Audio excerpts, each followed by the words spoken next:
Pinabulaanan ni Tourism Secretary Wanda Corazon Teo ang aligasyong nanghihingi siya ng tickets at sapatos sa isang mall. Samantala, pinalilimitahan naman sa Department of Tourism ang pag-iimbita sa mga mambabatas sa mga biyahe abroad na bayad ng DOT o ng ahensya. May report si Steve Dailisan. Sa pagsalang ni Tourism Secretary Wanda Corazon Teo sa Commission on Appointments, naungkat ang umunoy pagkakaugnay niya sa blind item na isang kalihim umano na nanghihingi ng tickets at sapatos mula sa isang mall. Mariin itong itinanggi ni Teo.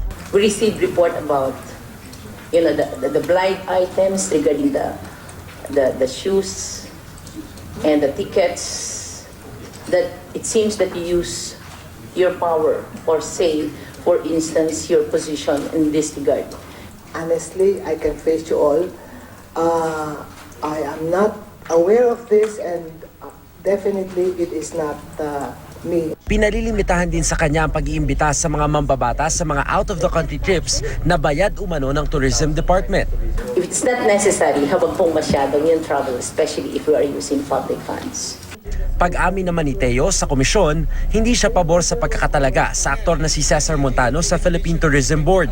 Katunayan, may iba raw siyang napipisil para sa posisyon.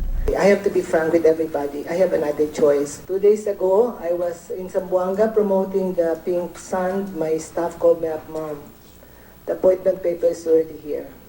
So I cannot do anything about it since it is already there." So, and he's asking for me to induct him. Napagpasyahan daw nila na panatilihin ang It's More Fun in the Philippines slogan, pero ile-level up daw nila ang kampanya kaugnay nito.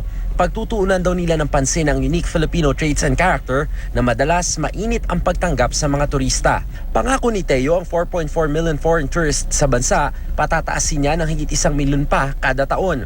Kasama ni Secretary Teo na kinumpirma ng CA, sina Information Communications and Technology Secretary Rodolfo Salalima, Science and Technology Secretary Fortunato de la Peña at NEDA Director General Ernesto Pernia. Kumpirmado na rin ang mga Philippine ambassadors to Japan, Nigeria, Kenya at China. Steve Dailisan, GMA News.